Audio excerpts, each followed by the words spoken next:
79வது வரவு செலவு திட்டம் இன்று நாடாளுமன்றில். இலங்கையின் வரவு செலவு திட்டத்தை உற்று நோக்கும் IMF. நாடாளுமன்றத்திற்குள் நுழைய ரணிலுக்கு அழைப்பு. கலாநிதி பட்ட சர்ச்சை தொடர் சிக்கலில் ரன்வல. நாட்டில் அதிகமான வெப்பநிலை பதிவான மாவட்டம்.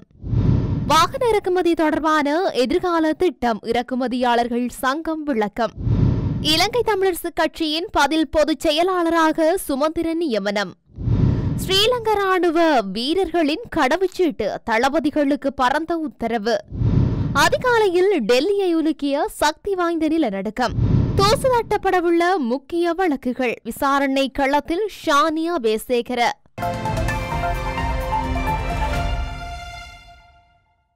சுதந்திர இலங்கையின் 79வது வரவு செலவு திட்டத்தை நிதியமைச்சர் என்ற அடிப்படையில் ஜனாதிபதி அனுரகுமார திசாநாயக்க நாடாளுமன்றத்தில் முன்வைக்கவுள்ளார். வரவு செலவு திட்டம் முன்வைப்பு இன்றைய தினம் காலை 10:30 மணிக்கு நடைபெறவுள்ளது. நாட்டின் அடுத்த கட்ட அபிவிருத்தி இலக்கையை நிறைவேற்றும் வகையிலான முன்மொழிவுகள் வரவு செலவு திட்டத்தில் உள்ளடக்கப்பட்டுள்ளதுடன் அனைத்து தரப்பினரையும் பொருளாதார நடவடிக்கையில் இணைத்துக் கொள்ளும் திட்டங்களும் உள்ளடக்கப்பட்டுள்ளன. வரி வருமானத்தை அதிகரித்துக் கொள்ளும் வகையில் இம்முறை விசேட அவதானம் செலுத்தப்படவில்லை. அரசு மற்றும் தனியார் துறை ஊழியர்கள், ஆசிரியர்கள், வைத்தியர்கள், விவசாயிகள், கடத்தொழிலாளர்கள், கைத்தொழிலாளர்கள் உள்ளிட்ட பல்துறைகளை சார்ந்தவர்கள் வரவு செலவு திட்டத்தில் கூடிய அவதானம் செலுத்தியுள்ளனர். 2025ஆம் ஆண்டுக்கான நிதி ஒதுக்கீட்டு சட்டமூலம் முதலாம் வாசிப்புக்காக 2025/1/9 பிரதமர் கலாநிதி ஹரணி அமரசூரியவினால் நாடாளுமன்றத்திற்கு முன்வைக்கப்பட்டது. அதன்படி நிதி ஒதுக்கீட்டு சட்டத்தின் 2ஆம் வாசிப்பு, அதாவது வரவு செலவு திட்ட உரையை ஜனாதிபதி அனுரகுமார திசாநாயக்க நிதி திட்டமிடல் மற்றும் பொருளாதார அபிவிருத்தி என்ற அமைச்சர் என்ற அடிப்படையில் இன்று நாடாளுமன்றில் முன்வைக்கவுள்ளார். நாட்டின் அடுத்த கட்ட அபிவிருத்தி இலக்கையை நிறைவேற்றும் வகையிலான முன்மொழிவுகள் வரவு செலவு திட்டத்தில் உள்ளடக்கப்பட்டுள்ளதுடன் அனைத்து தரப்பினரையும் பொருளாதார நடவடிக்கையில் இணைத்துக் கொள்ளும் திட்டங்களும் உள்ளடக்கப்பட்டுள்ளன. அத்துடன் வரி வருமானத்தை அதிகரித்துக் கொள்வதற்கு இம்முறை விசேட அவதானம் செலுத்தப்படவில்லை. இதற்கமைய 2025ஆம் ஆண்டுக்கான வரவு செலவு திட்டத்தின் 2ஆம் வாசிப்பு மீதான விவாதம் நாளைய தினம் செவ்வாய்க்கிழமை முதல் எதிர்வரும் 25ஆம் தேதி 7 நாட்கள் நடைபெறும். 2ஆம் வாசிப்பு மீதான வாக்கெடுப்பு 25ஆம் தேதி மாலை 6 மணிக்கு நடைபெறவுள்ளது. அதனைத் தொடர்ந்து குழுநிலை விவாதம் 27ஆம் தேதி ஆரம்பமாகி மார்ச் மாதம் 21ஆம் தேதி வரை நடைபெறவுள்ளது. வரவு செலவு திட்டத்தின் மீதான வாக்கெடுப்பு மார்ச் 21ஆம் தேதி மாலை 6 மணிக்கு நடைபெறவுள்ளது. நாடாளுமன்றத்தில் இன்றைய தினம் சமர்ப்பிக்கப்பட உள்ள 2025ஆம் ஆண்டுக்கான வரவு செலவு திட்டமானது மக்களுக்கு நிவாரணம் வழங்குவதில் எந்த தடையும் இருக்காது என்று சர்வதேச நாணய நிதியம் தெரிவித்துள்ளது. எனினும் அந்த சலுகைகள் அனைத்தும் தங்கள் நிதியத்தாலும் இலங்கை அரசாங்கத்தாலும் ஒப்புக்கொள்ளப்பட்ட திட்டத்தின் அளவுகளுக்குள் வழங்கப்பட வேண்டும் என்பதையும் சர்வதேச நாணய நிதியம் வலியுறுத்தியுள்ளது. அரசாங்கம் ஏதேனும் மானியம், சம்பள உயர்வு போன்றவை செலவிட்டால் அந்த தொகையை வருவாய்க்கு ஏற்றாற்போல் நடைபெற வேண்டும் நிதியம் சுட்டிக்காட்டியுள்ளது. அந்த அளவுருக்களுக்குள் வரவு செலவு திட்டம் சமர்ப்பிக்கப்படுகின்றதா என்பதை சர்வதேச நாணய நிதியம் உன்னிப்பாக கண்காணிக்க உள்ளதாக தெரிவித்துள்ளது. அதன் பிறகு சர்வதேச நாணய நிதியத்தின் அடுத்த கடன் தவணையை வெளியிடுவதற்கான ஒப்புதலுக்காக நிர்வாக குழுவிடம் சமர்ப்பிக்க திட்டமிடப்பட்டுள்ளதாகவும் தெரிவிக்கப்படுகின்றது. எதிரணிகளை வழிநடத்துவதற்காக நாடாளுமன்றம் வருமாறு முன்னாள் ஜனாதிபதி ரணில் விக்ரமசிங்கவுக்கு அழைப்பு விடுக்கப்பட்டுள்ளதாக தெரிவிக்கப்படுகின்றது. எதிரணி உறுப்பினர்களுடன் நடைபெற்ற சந்திப்பின் போதே மேற்படி கோரிக்கை ரணிலிடம் முன்வைக்கப்பட்டுள்ளதாக கொழும்பு ஊடகம் ஒன்று செய்தி வெளியிட்டுள்ளது. எனினும் நாடாளுமன்றம் வருவதற்குரிய திட்டம் தன்னிடம் இல்லை என்றும் நாடாளுமன்றத்துக்கு வெளியில் அரசியல் பயணம் தொடரும் என்றும் ரணில் அறிவித்துள்ளார். ரணில் விக்ரமசிங்க நாடாளுமன்றம் வருவதாக இருந்தால் தேசிய பட்டியல் எம்பி பதவியை துறப்பதற்கு தயார் என ரவி கருணாநாயக்க மற்றும் பைசர் முஸ்தபா ஆகியோர் அறிவித்துள்ளனர் என்பதும் குறிப்பிடத்தக்கது. கலாநிதி பட்டத்தின் காரணமாக சபாநாயகர் பதவியில் இருந்து விலக செய்த அசோக ரன்வல தொடர்பில் மீண்டும் கேள்விகள் வெளிவர ஆரம்பித்துள்ளன. கடந்த பொதுத் தேர்தலில் ஹம்பகா மாவட்டத்தில் போட்டியிட்ட அசோக ரன்வல ஜப்பானிய வசோடா பல்கலைக்கழகத்தின் கலாநிதி பட்டதாரியாக தன்னை அறிமுகம் செய்து கொண்டார். அதன் அடிப்படையில் அவருக்கு தேசிய மக்கள் சக்தி அரசாங்கத்தின் சபாநாயகர் பதவியும் வழங்கப்பட்டது. எனினும் அவரது கலாநிதி பட்டம் போலியானது என்று கடுமையான எதிர்ப்பலை கிளம்பிய நிலையில் அதனை 2 மாதங்களுக்குள் நிரூபித்துள்ளதாகவும் அதுவரை சபாநாயகர் பதவியிலிருந்து விலகிக் கொள்வதாகவும் தெரிவித்து அவர் அறிக்கையொன்றை வெளியிட்டு கடந்த டிசம்பரில் பதவியிலிருந்து விலகியிருந்தார். இந்த நிலையில் அவர் குறிப்பிட்ட 2 மாதங்கள் கடந்த நிலையில் அவரது வாக்குறுதி குறித்து சர்வதேச ஊடகம் ஒன்று கேள்வி எழுப்பியுள்ளது.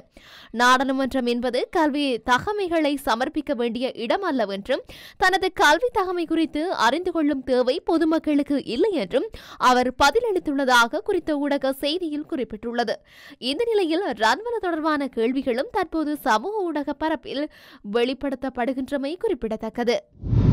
கடந்த 24 மணித்தியாலங்களில் ரத்தினபுரி மாவட்டத்திலேயே அதிகளவான வெப்பநிலை பதிவாகியிருந்ததாக தெரிவிக்கப்பட்டுள்ளது. இதன்படி குறித்த பகுதியில் 36.7 பாகை செல்சியஸ் வெப்பநிலை பதிவாகியிருந்தது.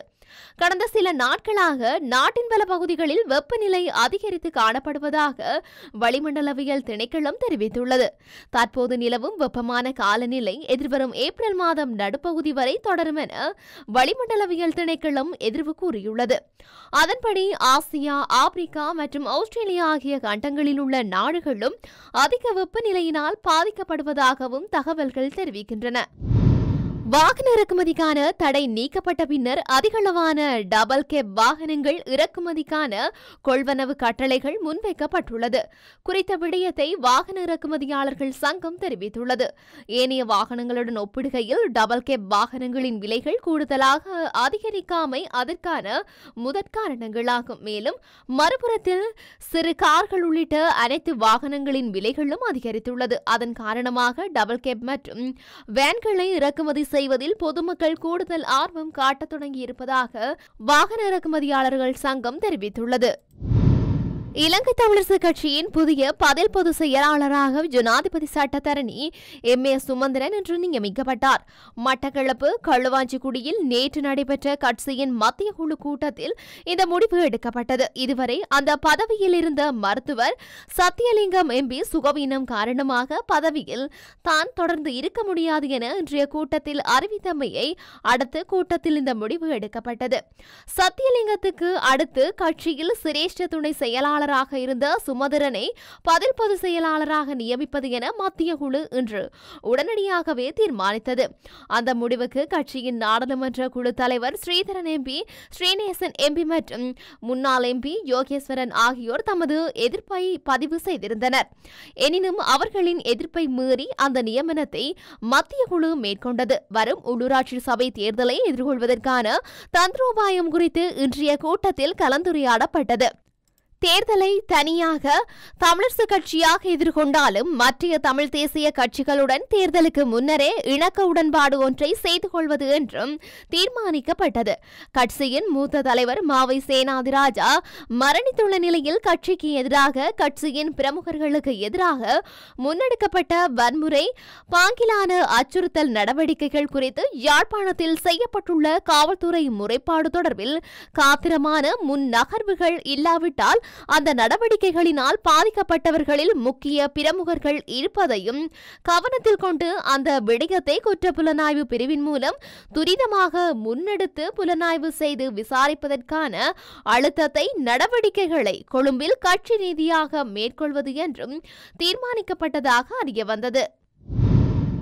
வெளிநாட்டு பயிற்சி மற்றும் அமைதி காக்கும் பணிகளை விரைவுபடுத்துவதற்காக ஸ்ரீலங்கா ராணுவ மேஜர் பதவிக்கு கீழே உள்ள அனைத்து வீரர்களின் கடவுச்சீட்டுகளையும் படைப்பிரிவின் காவலில் வைத்திருக்குமாறு ராணுவ தலைமையகம் அனைத்து படைப்பிரிவு கட்டளை அதிகாரிகளுக்கும் அறிவுறுத்தியுள்ளதாக ராணுவ ஊடக பேச்சாளர் பிரிகேடியர் வருண கமகே தெரிவித்துள்ளார். ராணுவ வீரர்களின் வெளிநாட்டு கடவுச்சீட்டுகளை படைப்பிரிவு வைத்திருப்பது குற்றத்தில் ஈடுபடும் வீரர்கள் வெளிநாடு செல்வதை தடுக்கின்றது என்று கமகே கூறினார். கூறினார். பல ராணுவ வீரர்களின் கடவுச்சீட்டுகள் காணாமல் போயுள்ளதாகவும் இந்த முறை மூலம் அத்தகைய கடவுச்சீட்டுகள் மூன்றாம் தரப்பினரின் கைகளுக்கு செல்லும் ஆபத்து மிக குறைவு என்றும் வருணகமகே மேலும் தெரிவித்துள்ளார். வெளிநாட்டு பயிற்சிக்காகவும் அமைதி காக்கும் பணிகளுக்காக வெளிநாடுகளுக்கு செல்லும் போதும் பல வீரர்கள் திடீரென அனுப்பப்படும் போது ஏற்படும் சிக்கல் நிறைந்த சூழ்நிலைகளை தடுக்க இந்த அமைப்பு தொடங்கப்பட்டுள்ளதாகவும் கடவுச்சீட்டுகளை பாதுகாப்பாக வைத்திருப்பது படைப்பிரிவு தளபதிகளின் பொறுப்பாகும் என்றும்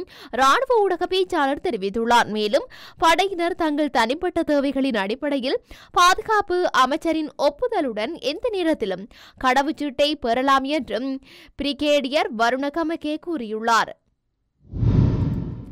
டெல்லி NCR பகுதியில் நிலநடுக்கம் ஏற்பட்டுள்ளது. இந்த நிலநடுக்கம் டெல்லி NCR நகரில் இன்று அதிகாலை 5:36 மணியளவில் ஏற்பட்டது. முதற்கட்ட தகவல்களின்படி இந்த நிலநடுக்கம் டெல்லிக்கு அருகில் அமைந்திருந்ததுடன் 5 கிலோமீட்டர் ஆழத்தில் ரிக்டர் அளவுகோலில் 4.0 பதிவாகியுள்ளது. நிலநடுக்கத்தின் அதிர்வு குடியிருப்பு பகுதிகளில் உணரக்கூடிய அளவில் சக்தி வாய்ந்ததாக அமைந்ததாக மக்கள் தெரிவித்துள்ளனர். இந்த நிலையில் முன்னெச்சரிக்கை நடவடிக்கையாக பலர் வீடுகளை விட்டு வெளியேறியுள்ளனர். மேலும் இதுவரை உயிர் சேதமோ பொருட்சேதமோ ஏற்படவில்லை எனவும் தெரிவிக்கப்பட்டுள்ளது. ஊடகவியலாளர் லசந்த விக்ரமதுங்கவின் கொலை தொடர்பான விசாரணையை ஷானி அபேசேகர உள்ளிட்ட புலனாய்வாளர்கள் குழுவிடம் ஒப்படைக்க திட்டமிடப்பட்டுள்ளதாக தெரிவிக்கப்படுகின்றது. இதன்படி லசந்தவின் கொலை உள்ளிட்ட சர்ச்சைக்குரிய கொலைகள் தொடர்பான விசாரணைகள் பல்வேறு காரணங்களால் குற்ற புலனாய்வு துறையின் விசாரணைகளில் இருந்து நீக்கப்பட்ட விசாரணை அதிகாரிகளின் கீழ் ஒப்படைக்கப்பட உள்ளதாக கூறப்படுகின்றது. மேலும் ரக்பி வீரர் வசீம் தாஜ்தீன் கொலை, கொழும்பை சுற்றியுள்ள 11 இளைஞர்கள் கடத்தப்பட்டு காணாமல் போனமை, பாரத லக்ஷ்மன் பிரேமச்சந்திர கொலை, பத்திரிகையாளர் லசந்த விக்ரமதுங்கவின் கொலை மற்றும் ரத்து பஸ்வல துப்பாக்கிச்சூடு போன்ற விசாரணைகள் ஷானி அபேசேகரவின் மேற்பார்வையின் கீழ் நடத்தப்பட்டுள்ளதாக தெரிவிக்கப்படுகின்றது. இதன்படி முந்தைய அரசாங்கம் ஷானி அபேசேகர உள்ளிட்ட அதிகாரிகளை விசாரணையில் இருந்து நீக்கி விசாரணை தொடராமல் தடுக்க நடவடிக்கை எடுத்ததாக குற்றம் சுமத்தப்பட்டிருந்தது. எனினும் தற்போதைய அரசாங்கத்தின் கீழ் தொடர்புடைய விசாரணையை தொடர இந்த நடவடிக்கை எடுக்கப்படும் என்றும் கூறப்படுகின்றது.